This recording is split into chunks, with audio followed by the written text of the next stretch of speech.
Daniel Ross was alone in the darkness of space.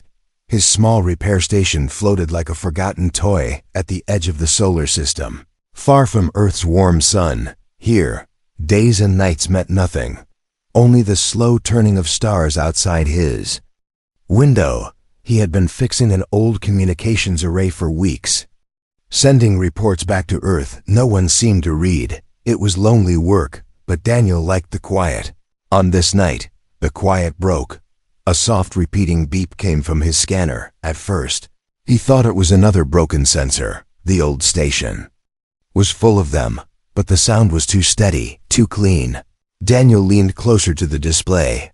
A signal, faint but real, was coming from far beyond the known routes. It pulsed like a heartbeat, slow and regular. His fingers moved over the controls, locking onto it. Then the static cleared. A blurry image appeared on his monitor. A face, not human. She had smooth, pale skin that shimmered faintly, like silver dust. Her hair floated as if under water. And her eyes, they glowed with a soft silver blue light. She looked straight at him. Her lips moved, and he heard a whisper through the static. "Help us." The voice was soft but heavy with fear and sadness. Before Daniel could answer, the image vanished. The beeping stopped, replaced by silence. Daniel sat frozen in his chair. Signals like that did not just appear. Every transmission from outside Earth's colonies was recorded and checked. But this one had come directly to him, and in the corner of his display, something new appeared. Coordinates. They were far, far away, in a part of space no human ship had any reason to visit. His station's database marked it as unexplored and unsafe. He leaned back, rubbing his face. It could be a trap. It could be a pirate signal. It could even be a leftover broadcast from some old alien wreck. But the voice, the face, he could still hear the words in his mind. "Help us." Daniel tried to shake it off. He went back to his repair work, tightening a bolt on a cracked panel. But the station's lights flickered, once, twice, and his monitor lit up. Again, this time, there was no image. Only text and alien symbols scrolling across the screen. His translator tried to work, but the words came out broken. Last, remain, danger. Then it stopped again. He took a slow breath. Most people would call Earth Command, report the strange contact, and wait. But Daniel knew Earth Command. By the time they sent anyone, months would pass, maybe years. And if the voice was real, she wouldn't last that long. His gaze drifted to the small exploration craft, docked to the side of the station. It wasn't meant for long trips, just short flights for repairs. But it had enough fuel for a jump or two, enough to reach those coordinates, enough to find out the truth. For the rest of the night, Daniel tried to ignore the thought. He checked the station systems, sent another routine report, even made coffee. But in the quiet between beeps and hums, he kept hearing it, "Help us," like it was echoing from the walls. The next morning, or whatever passed for morning in deep space, he made his choice. He loaded emergency supplies into the craft, food packs, a plasma torch, extra power cells. He set the coordinates into the nav system. The display warned him again. Unsafe sector travel not advised. He smiled a little to himself. He had never liked being told where not to go. The clamps released, and the small ship drifted free of the station. Stars turned slowly as he rotated, lining up with the jump path. He took one last look at the station, a tiny island of light in the endless dark, and pushed the throttle forward. The engines roared. The stars stretched into lines, and then the ship plunged into the blur of faster-than-light travel. Inside the cockpit, Daniel felt the hum of the drive in his bones. He watched the empty black ahead, wondering if he was chasing a ghost. Hours passed. The ship slowed, coming out of jump space. At first, there was nothing, just a dead silent star system with a dim red sun. Then, on the far edge of the sensors, something moved, a shape drifting slowly. Daniel brought the ship closer. It was a vessel, alien in design, smooth and curved, with glowing lines running along its hull. But it was broken. Large cracks ran across its surface. leaking faint streams of blue light into space. It looked like it had been through a war. As he circled closer, his comm system flickered again. A faint image came through. The same silver-eyed woman. Weaker now, her voice was barely a whisper. "You came." Then, softer. "Please, help me." Daniel's heart pounded. Whatever this was, he was in it now. And he had the feeling there was no turning back. Daniel's ship drifted closer to the alien vessel. Its surface shimmered faintly under the weak light of the red sun. The design was unlike anything human engineers had ever built. No sharp edges, no panels, no exposed bolts. It looked grown, not made, as if it had been shaped by living hands long ago. But time had not been kind. Deep cracks split the hull, and faint streams of blue energy leaked into space, fading like the last breath of a dying fire. Daniel switched on his floodlights. The beam swept across the alien ship and caught something strange. Markings carved into the hull, flowing like liquid writing. They almost seemed to move when he wasn't looking directly at them. His translator tried to read them but failed, returning only one broken word. Home. He found what looked like a docking port. It was half open, the edges bent and twisted. Looks like someone forced their way in. He muttered to himself. Inside, there was no light. Only a slow, heavy silence. Daniel grabbed his helmet and oxygen tank. The moment he stepped into the alien corridor, the air inside hissed and swirled like it was alive. The walls were smooth and faintly warm under his gloves. Strange vines or cables hung from the ceiling, pulsing with dim blue light. Each step echoed somewhere far inside. He thought he heard a faint hum, not mechanical, but almost like a low voice singing. As he moved deeper, the hum grew clearer. It wasn't singing, it was breathing. Daniel turned a corner and stopped. In the middle of a large chamber floated a crystal tank filled with green liquid. Suspended inside was the woman from the signal. Her silver eyes were closed, her hair drifting slowly like seaweed. Glowing lines ran along her skin, fading and flaring in a slow rhythm, almost like a heartbeat. A console floated near the tank, projecting soft light. Daniel approached, and as he did, her eyes snapped open. They locked onto his. The same silver blue glow pierced through the liquid. Her lips moved, and the cum in his helmet crackled to life. "You came." Her voice was faint. "I didn't think anyone would." Daniel swallowed hard. He had so many questions, but his voice only found one. "Who are you?" She blinked slowly, as if pulling herself out of a deep dream. "Illyra," she whispered. Her gaze flicked to the cracks in the chamber walls. "There's little time. They will come for me." "For you." Daniel glanced around. "Who's coming?" Her answer was not comforting. "The ones who killed my world." Before he could ask more, the whole ship shuddered.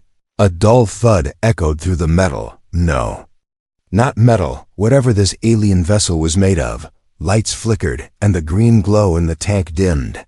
On his wrist scanner, Daniel saw movement outside. Multiple objects, closing in fast. Her voice sharpened. "You must take the map. It is the only hope for my people." A thin cable extended from the console toward him. "Touch it," she urged. Daniel hesitated, then pressed his glove to the glowing tip. A rush of images filled his mind. A blue world under twin moons, cities of crystal towers, people with glowing patterns on their skin, laughter, music, and then fire, black clouds, and a shadow blotting out the sun. He stumbled back, gasping. The images ended with a single location, burned into his thoughts like a brand. Illyra's voice was softer now. "That is where the cure lies. The sanctum seed. If we reach it first, my race can live." The ship trembled again, harder this time, through a crack in the wall. Daniel caught a glimpse of the void outside, and something moving, dark shapes, sharp and insect-like, gliding toward them, their eyes glowing red. Illyra's voice was urgent. "Go, Daniel Ross, now." He didn't remember telling her his name, but there was no time to ask. The alien ship's walls groaned as if something massive was pressing against them. Daniel steadied himself. His eyes locked on Alira's pale, glowing face through the green liquid. She looked weaker than when she first appeared on his monitor. Her voice trembled as it reached him through the cum. "Listen. There isn't much time." Daniel's hand tightened around the rail beside her chamber. "I'm listening," he said. Alira's eyes shifted, not to him, but to the dark corners of the room. "My people, the Vayari, lived in peace for thousands of years," she began. "We were artists, builders, dreamers. We shaped light and sound into wonders your kind has never seen." Her voice slowed, heavy with memory. "But beauty invites envy, and envy breeds hatred." A faint crack appeared in the tank's glass, releasing a slow thread of bubbles. Daniel's stomach tightened. "How does that bring us here?" he asked, her silver-blue gaze locked back onto his. "The plague," she whispered. "It was not a sickness born of nature.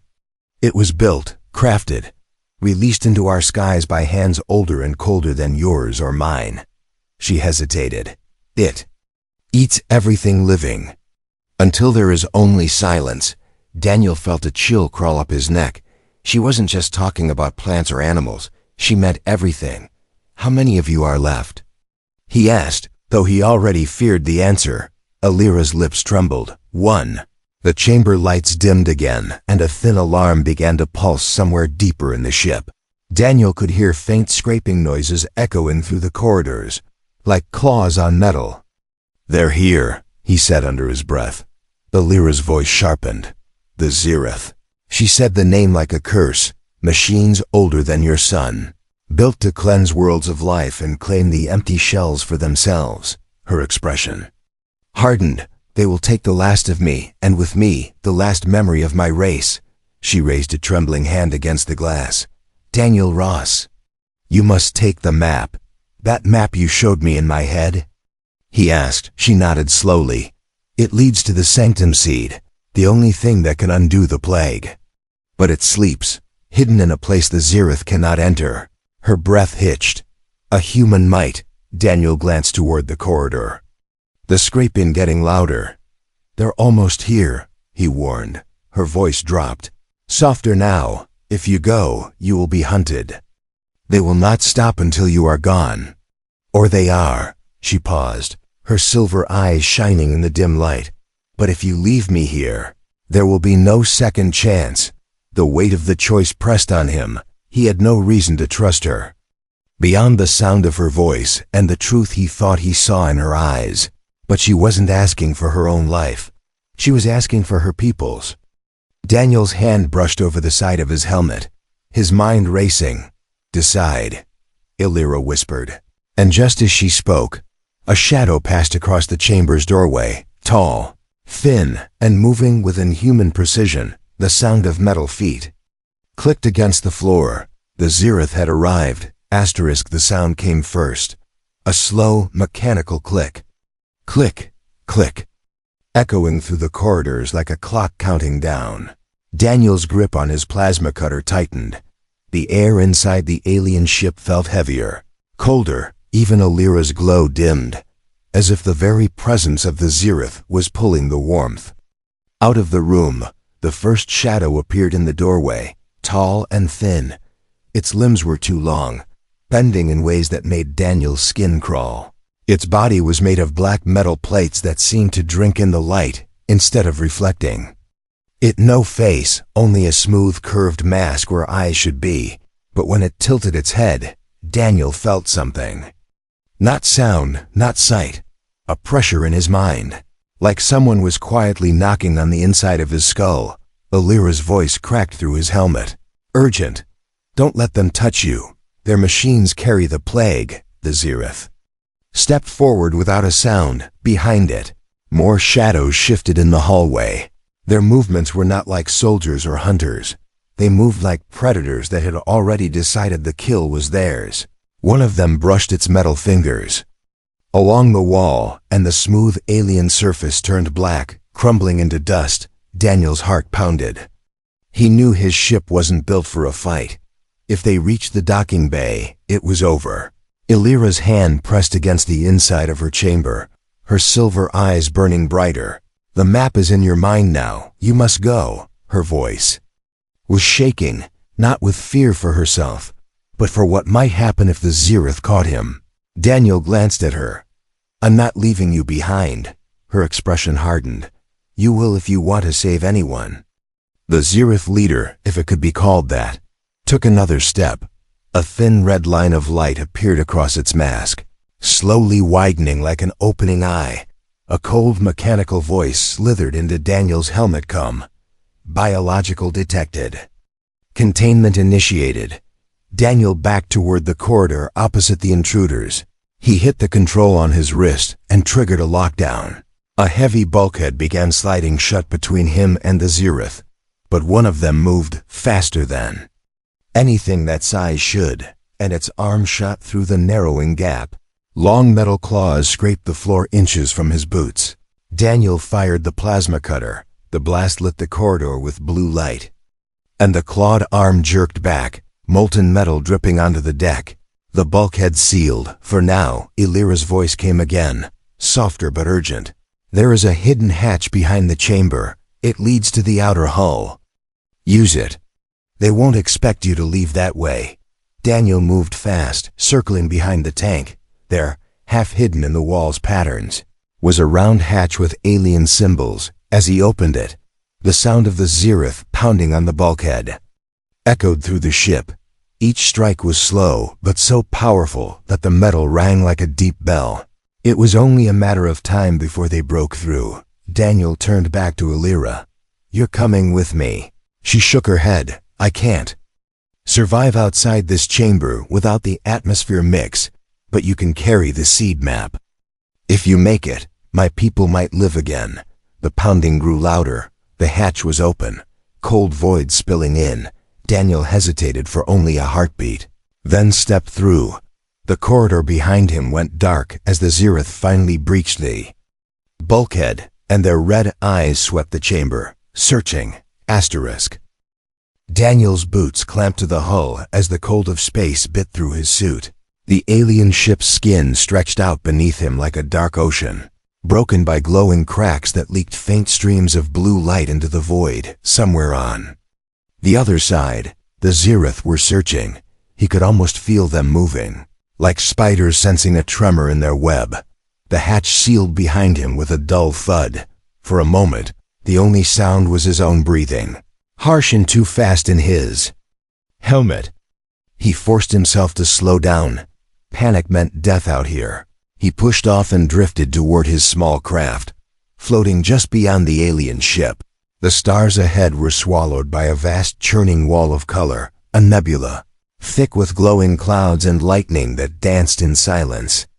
It wasn't on any human chart, and it was the only place nearby to hide. Halfway to his ship, his visor caught movement, dark shapes peeling away from the alien vessel. The Zirith had found him.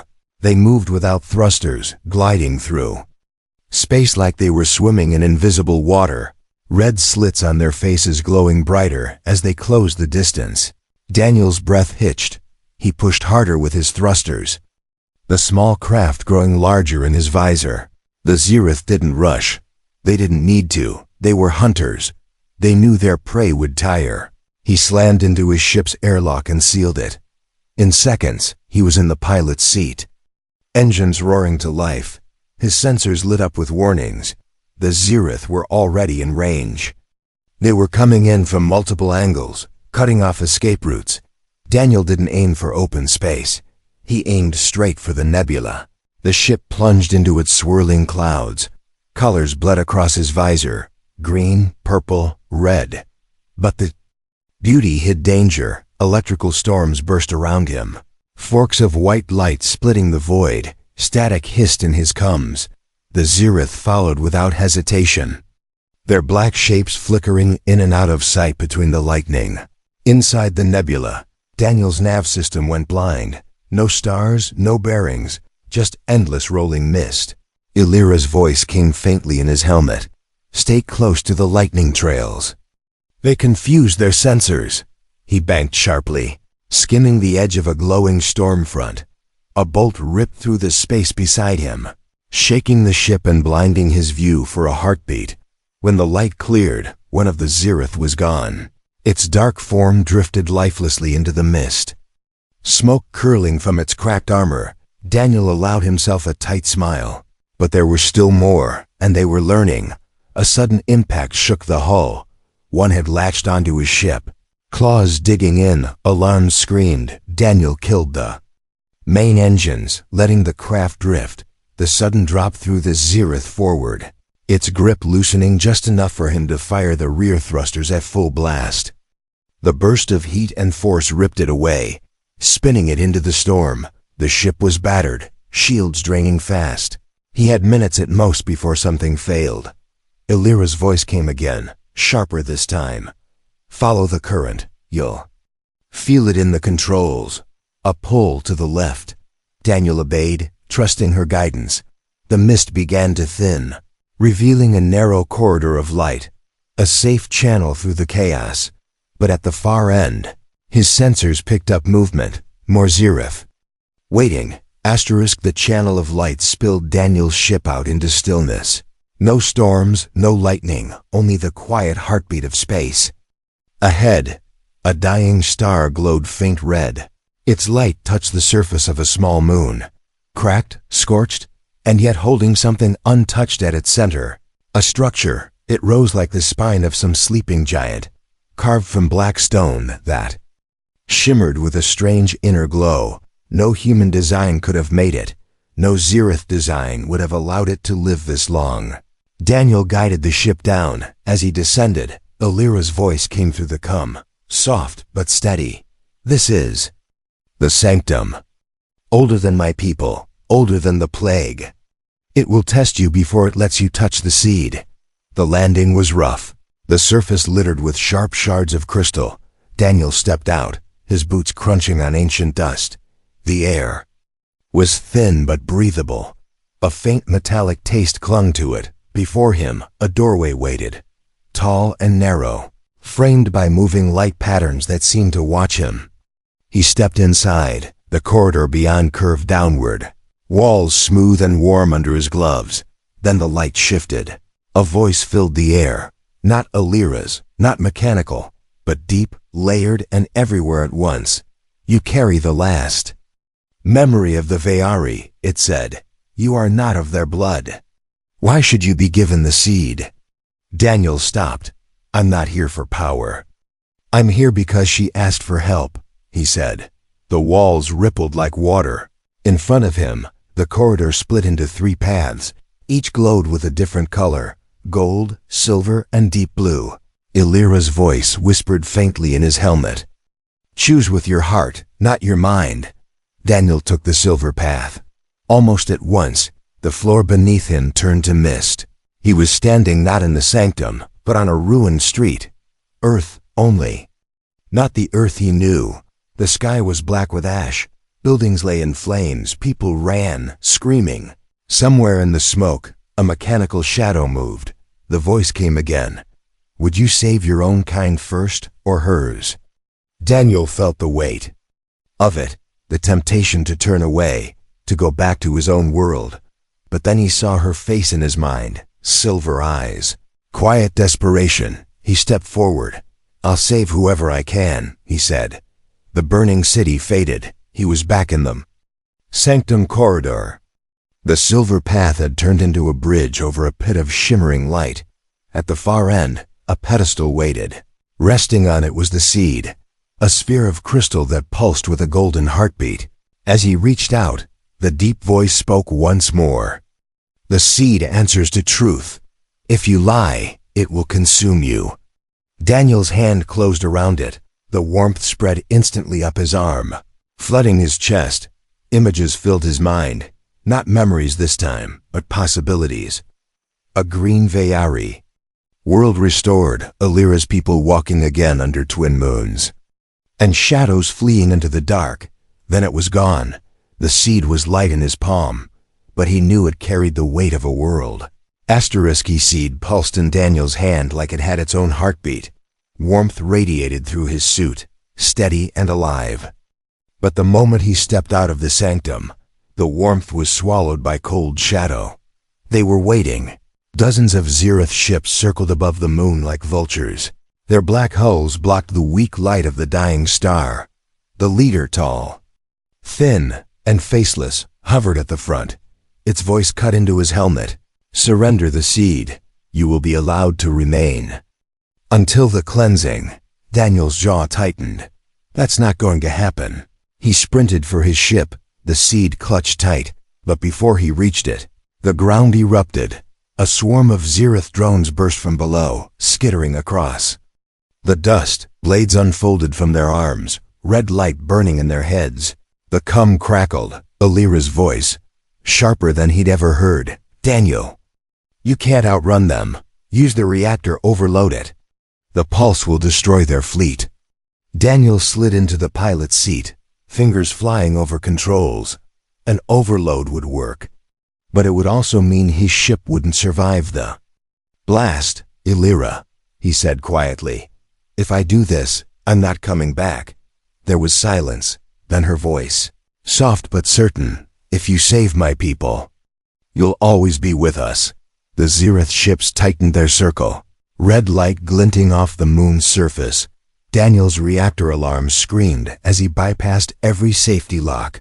The hum became a roar, the panels glowing white-hot under his hands through the forward glass. He saw the leader's head tilt. They realized what he was doing. The swarm surged forward. Too late, Daniel smiled. "Just a little, for Earth." "For Vayari," he said. He slammed the final control. The reactor core tore itself apart in a burst of pure energy. Light swallowed the moon. The blast ripped through the Zereth fleet, turning black hulls into shards in the silence that followed. The nebula glowed brighter than before, far away, in the alien vessel still hidden among the clouds. Alira watched her displays flare with the pulse's light. Her hands shook as the Zereth signals winked out one by one. But when the light faded, there was no trace of Daniel's ship. Her silver eyes glistened.